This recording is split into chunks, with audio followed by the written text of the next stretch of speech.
O Rafael Paiva tentou repetir a fórmula do jogo com o São Paulo em termos de escalação, tentando ter de novo um time que conseguisse combater muito, mas ficar um pouco mais com a bola, incomodar um pouco o adversário um pouco mais do outro lado do campo, construir um pouco mais, e acho que em alguns momentos conseguiu. Quem também está muito bem é o Bahia, né? Hoje recebeu o Vasco, quase 40 mil pessoas, fizeram uma bela festa lá na Arena Fonte Nova, e o Bahia venceu mais uma, 2-1. A gente vai conversar agora com Denis Medeiros e Dani Moraes, que fizeram a transmissão desse jogo no Premier. Chega mais, Denis! Fala, Felipe Diniz, Mansu e Alex, galera ligada no Troca de Passes. Estou aqui ao lado do Dani Moraes nos comentários, porque a gente estava na transmissão de Bahia e Vasco pela 12ª rodada do Campeonato Brasileiro na Arena Fonte Nova. O Bahia é o melhor mandante da competição, encarando o Vasco que não tinha vencido e continua sem ganhar fora dos seus domínios. O Vasco vinha de goleada, o Bahia também vinha de goleada, mas o que nós vimos hoje foi um Bahia avassalador já fazendo o gol logo de cara, Dani Moraes. Mas foi um jogo muito movimentado, Denis. Boa noite para todo mundo. Foi um jogo muito movimentado, de duas equipes em momentos bem diferentes. O Bahia com um futebol muito vistoso, um time muito equilibrado, que propõe muito jogo. É legal de ver esse Bahia jogar através do toque de bola. Chegou aí até o primeiro gol do Tassiano, uma jogada que iniciou lá no campo de defesa. Foram 57 segundos de posse de bola até chegar essa finalização do gol. É um time que muito vertical, né? É um time que se movimenta demais, tem muitas opções: Cauli, Everton Ribeiro, Tassiano, Everaldo. E o Vasco brigou muito durante todo o jogo e chegou ao empate ainda no primeiro tempo, num contra-ataque, uma jogada rápida do Paulo Henrique. Ele chega, tem a primeira oportunidade, acaba desperdiçando, ele até cai ali, a gente vê que ele fica um tempão caído. O Vasco segue com a jogada, o Verratti encontra o Adson e a passagem do Piton, que poderia ter aparecido mais no jogo, um gol praticamente como centroavante do Paulo Henrique, o que deixa um primeiro tempo assim, um Bahia melhor, com mais posse de bola, mas equilibrado, porque o Vasco brigou muito, teve um time que marcou mais, mas a partir daí conseguiu encontrar um pouquinho o seu jogo. Acho que vem encontrando, vem jogando melhor aí nessas últimas duas partidas, e fez um primeiro tempo aí bom, O segundo tempo, aí tem ainda alguns lances do Bahia, na trave do Cauli, que a gente vê a qualidade, da troca de passes. Olha a bola que meteu o Everton Ribeiro. O Caio Alexandre começando, Everton Ribeiro, depois o Gilberto, para essa finalização do Cauli, que ela passa muito próximo. Um time muito envolvente esse do Bahia, O Vasco teve dificuldade na marcação mesmo, se propondo a marcar. E agora o lance capital do jogo, o nosso analista de arbitragem, o nosso PC, disse até que foi um lance equivocado da arbitragem, Foi. Porque, na minha visão, na nossa transmissão, a gente falou, Dani Moraes, não foi lance nem pra falta, nem pra cartão, enfim. E puxa de um lado, puxa do outro, e o árbitro induzido ali. O David já tinha um cartão amarelo no primeiro tempo. Por isso que o VAR não foi acionado, porque o David tomou o segundo cartão amarelo. O VAR não pode entrar nesse tipo de lance. A gente vê que tem uma disputa ali, tem os braços levantados, mas o movimento da cabeça do Gilberto ele é bem depois, E acaba... aí o jogo muda, Dani? Muda completamente, O Bahia passa a atacar demais, faz trocas importantes. A gente está vendo dois jogadores que participaram dessa troca, o Biel e o Estupinan. E o jogo ficou isso aí, o Bahia tentando criar, mas o Vasco com todo o seu time na defesa e conseguiu, até então, segurar um pouco essa índole do Bahia. Mais uma defesa aí do Léo Jardim. Chamar atenção pro Léo Jardim, De novo aparecendo com boas defesas. Léo Jardim bem, Paulo Henrique foi bem também pelo lado do Vasco. E aí, o Bahia chegava assim, com cruzamentos, rondando toda a área, e o Juba fez esse cruzamento para o Everaldo, que não conseguiu finalizar tão bem, e aí depois o gol do Bahia, jogada do Biel, e o Estupinan, que já tinha feito 2 gols na vitória contra o Cruzeiro, ele vem e faz mais um gol que define, aí até gol de centroavante mesmo, tava ali meio caído. E ele teve essa outra chance aí também, Até aí...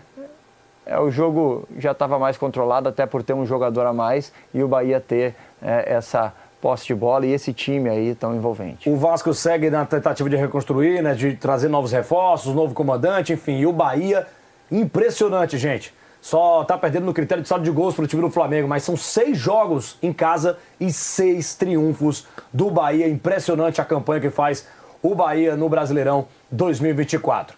Felipe Diniz, Mansu, Alex... essa foi a história de Bahia 2, Vasco 1. É com vocês.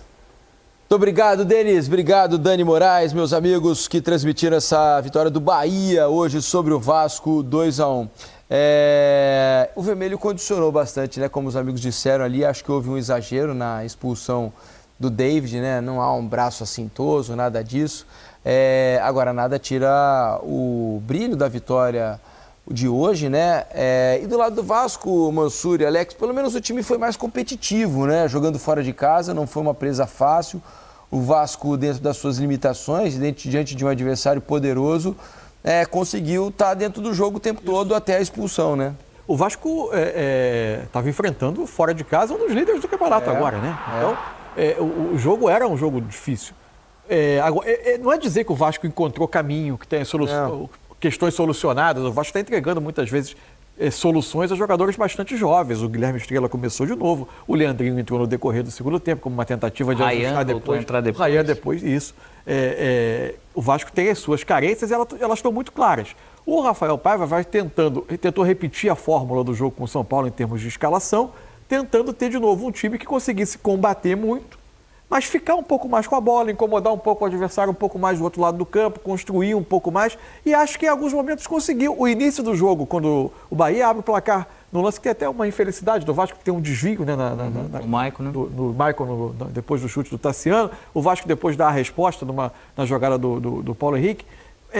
O jogo era razoavelmente equilibrado até ali. A parte final do primeiro tempo sobra bastante o Bahia, né? Com aquele acúmulo de jogadores no meio. Em 2/3 do jogo, vamos dizer, o Bahia foi melhor na maior parte do tempo. Não tinha como não ser. A questão é que a expulsão ela acontece no momento em que o Vasco parecia ter controlado mais a situação. E a partir dali o jogo tem uma guinada muito forte. O Bahia hoje é melhor time do que o Vasco, o Bahia está mais preparado, mais sólido, com um projeto muito mais consolidado do que o Vasco. Mas alguns sinais para começar a competir o Vasco mostra. Agora, nada que dê para dizer ao torcedor do Vasco que o campeonato vai ser tranquilo. Essa sinalização a gente não tem ainda muito clara. Ainda do Bahia, duas coisas, Alex. Everton Ribeiro está ditando o ritmo, né? Jogando muita bola. E outra questão, você acha que... Porque assim, pro técnico é bom quando ele coloca um jogador, o jogador arrebenta todo o jogo, como tem sido com o Biel. Ele tem sido um fator desequilibrante sempre quando ele entra durante os jogos. Ao mesmo tempo, pro jogador deve ser um pouco frustrante ele pensar, eu entro bem em todos os jogos e sempre começo no banco, nunca vai ser minha vez de jogar a maior parte do jogo, eu sempre jogo a menor parte do jogo, mas pro Rogério tá funcionando e acho que ele tem até mantido isso como uma estratégia para ele pegar adversários mais cansados, com defesas menos, taticamente menos formadas ali, por causa da desorganização natural que o jogo vai trazendo. Eu acho que de um tempo para cá, acho que até os próprios atletas vêm entendendo com essa sequência de jogos e tudo, que realmente ele pode ser importante jogando 30 minutos, seja de início, que todo mundo quer ser titular, né? Essa palavra fala assim, o reserva de iniciar ali, ele não deixa de ser importante, né? E o protagonismo, ele vem você entrando também depois, não quer dizer que você seja um coadjuvante ali para entrar depois, você não possa ser importante. Tenho certeza que o Biel tem a vontade de entrar de início, mas da maneira que está vindo também, cara, ele tem sido importantíssimo nessa estratégia de realmente pegar os adversários. Quem não tem dois laterais para colocar, apesar que o Pumita acabou entrando também depois, mas ele é um jogador que ele traz realmente, desde o ano passado a gente falava, né? Ele traz algo que você fala, poxa vida, até a gente pensa por que não entrar. Só que aquele time que vai terminar o jogo da maneira que está, também é um outro time, uma outra formação, que esses comportamentos eles acabam mudando. Isso o Bahia ganhando ou não, e é muito bom para o treinador acabar tendo naturalmente jogador igual ele para poder falar, poxa vida, vai lá e resolve, que ele acaba trazendo esse desequilíbrio. Pro Everton, um exemplo, um meia, você falando que eu vou falar também, é gostoso você jogar num time onde você sabe que você vai receber a bola com qualidade, então eu posso me preocupar muito mais de estar bem posicionado, e ao mesmo tempo você sabe que você vai ter esse ponto futuro. Volto a falar de novo, o Corinthians não tem tido isso, né? Ele toca muito mais, os meias do Corinthians ele tem essa opção. Às vezes o Garro hoje, né, conseguindo romper mais, mas é gostoso você ter esse ponto futuro. Por isso que o Gilberto ele passa lá. Porque a hora que desenha a bola no carro e o Alexandre, ele vem e pega a bola com toda a qualidade e o momento que ele segue vivendo bom, ele vai no ponto futuro que ele vai receber. O Cauli, 2 bolas ele acaba recebendo dessa mesma forma, uma ele cava, né, uma jogada linda numa bola. Quase em sequência no primeiro tempo. Poxa vida, altíssima qualidade, todo mundo vivendo um momento bom.